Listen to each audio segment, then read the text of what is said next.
Chers amis, on va parler de services et d'industrie. Mieux que ça, on va parler comment on crée de la valeur en associant services et industrie et services. Restez avec nous, c'est tout de suite sur la chaîne de la croissance.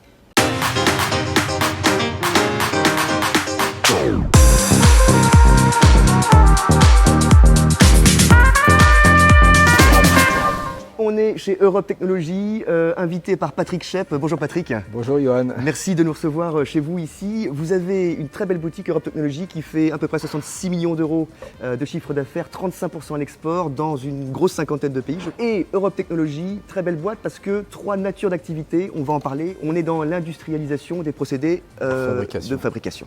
On crée des entreprises à partir d'une idée.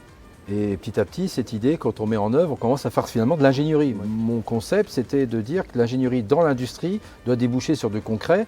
Et on a développé des produits propres autour du traitement de surface. Et là, on a deux choix dans les entreprises. Soit on dit, je reste dans le concept et je sous-traite tout. Et je me suis vite aperçu que l'intelligence manuelle était très importante, voire autant importante, sinon plus, que l'intelligence intellectuelle. Et c'est ça qui m'a donné l'idée de racheter des boîtes de mécanique pour compléter ma gamme de produits propres et d'équilibrer en fait mon développement d'activité entre faire intégrer dans l'industrie des nouveaux produits, parce qu'il faut les qualifier, que ça prend du temps, donc le chiffre d'affaires en trésorerie, ça peut être compliqué, mais en achetant des boîtes immédiatement, j'avais tout de suite du chiffre d'affaires, tout de suite des clients, et j'ai combiné à la fois les activités d'intelligence manuelle et d'intelligence intellectuelle en maîtrisant le risque financier de développement de nouvelles technologies. Donc là, on est en plein make or buy, quoi. Est-ce que j'achète ou est-ce que je fais faire? Et ces trois, concrètement, Patrick, ces trois natures d'activité. En un, aéro, c'est l'histoire. C'est l'histoire. Johan, c'est mon histoire. Je suis un passionné d'avion. Automobile, je crois. Oui, deuxième secteur. Gros secteur aussi pour vous, tout ce qui est défense, navale, armée. Et puis, je crois qu'il y a une partie agro également. Oui.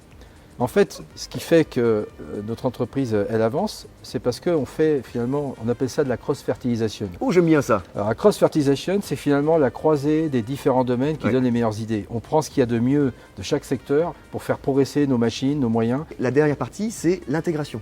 C'est ça? C'est exactement ça. Là, vous livrez, vous mettez en place chez le client. Oui, on peut prendre un exemple, Patrick, sur votre rayonnement international et en l'occurrence quelques exemples de succès. Alors, aux États-Unis, comme beaucoup de Français, on commence tous par monter une boîte au Canada, ça parle français, on a l'impression que c'est plus accessible. Donc, on a fait pareil, on est parti près de Blainville au Canada, mais on voulait rentrer sur le marché américain. Et on voyait bien que c'est comme si on se mettait en Belgique pour aller en Italie à un moment donné. À un moment donné, on a pris une décision, un risque, de se dire bon, on va garder un bureau au Canada et on va s'installer vraiment aux États-Unis. Il faut être américain. Comment on fait pour être américain? Et là, c'est poser une question, est-ce qu'on se met dans le nord des États-Unis près des décideurs ou est-ce qu'on se met dans le sud près de ceux qui fabriquent? Et nous, on est des makers. On est des makers et on s'est dit, mais finalement, nos clients, c'est les makers. On va se mettre dans le sud et on s'est mis au cœur du fief de l'armée américaine en Alabama. Excellent. C'est quoi le chiffre US pour vous par rapport à votre chiffre export? C'est à peu près un tiers. Et je vais vous raconter une belle anecdote. Avec plaisir. Un énorme client, General Electric, énorme client. Et j'étais très content, j'avais fait un devis d'1 million de dollars. Et ils me disent, ouais, c'est vachement bien, mais on n'a pas besoin de tout ça. On va vous en prendre qu'un tiers. Déçu, je suis déçu. Sur votre stock, 1 million, ça va pas changer les comptes d'exploitation du groupe GE. Alors, l'américaine, il se marre, il dit oui, mais j'achète pas les trucs pour rien. Je dis, je fais travailler les Américains. Je viens jusqu'à vous. Vous me dites s'il faut venir demain, je reviens. S'il faut venir dans un mois, je suis disponible. Et un mois après, il m'envoie un mail, comme quoi, et il me dit, j'ai réfléchi et j'ai vu mes équipes, finalement, on vous prend tout. On va pas se servir de tout, mais ça va vous aider. Il faut garder un cap. Je pense qu'il faut écrire son projet d'entreprise. Nous, on en est à notre troisième plan. On en a déjà fait 2. Les 2 premiers, on les a réussis. Ça nous oblige à aller plus en profondeur. Et ça donne bien le cap. Mais après, on est agile. Si ça reste dans le cap et qu'il faut adapter à un moment donné, on s'adapte. Ça ne veut pas dire être opportuniste et aller dans tous les sens. Non, mais on est d'accord. La mesure, c'est l'adaptation. Quand on choisit un endroit pour s'implanter, quels sont les critères? Comment on choisit un pays ou un endroit? Nous, on s'est fait un cahier des charges. Très très bien. Et le cahier des charges, la première chose qu'on a mis, c'est secteur où on a des clients qui sont en relation avec nos activités, avec lesquels on va pouvoir valoriser nos acquis. Et en plus, on a rajouté solvable. La Chine, vous y êtes allé comment? On a pataugé. On avait déjà des clients français qu'on accompagnait pour aller en Chine, mais à un moment donné, ces clients nous ont demandé, bah oui, mais moi j'ai besoin d'une réactivité à 24 heures, 48 heures, Bien sûr. il faut quelque chose. Moi j'ai eu de la chance, la vie s'est faite de rencontres aussi. Hein.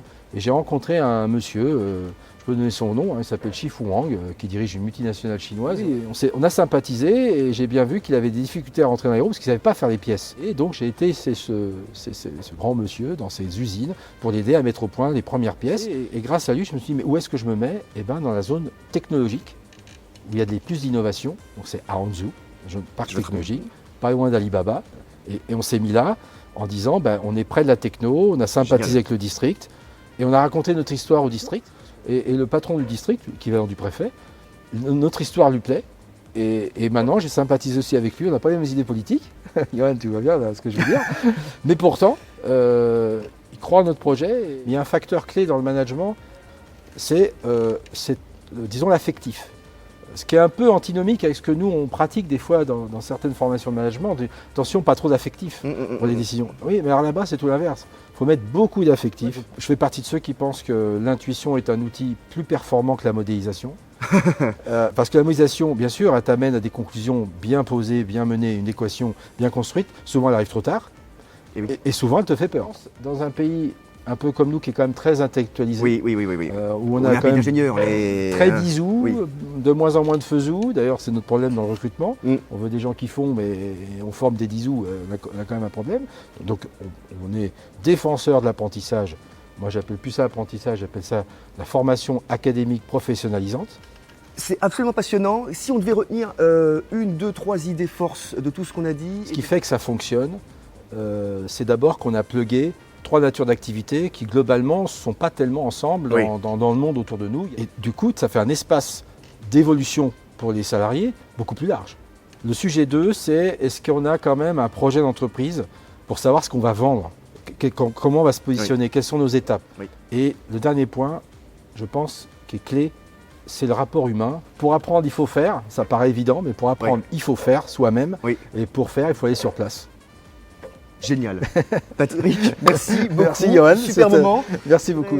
Pour conclure, rappelez, moi j'aime bien cet axe diversification des activités et verticalisation dans le sens spécialité. Il y a cette combinaison. Il y a cette combinaison que je trouve fascinante. Les 3 natures d'activités pour proposer un service clé en main chez le client et transmettre la valeur de chez vous au client. Je trouve ça absolument génial. J'ai passé un moment exceptionnel. Merci beaucoup Patrick pour votre temps et votre accueil. Chers amis, je vous retrouve très vite sur des nouvelles aventures sur la chaîne de la croissance. À bientôt.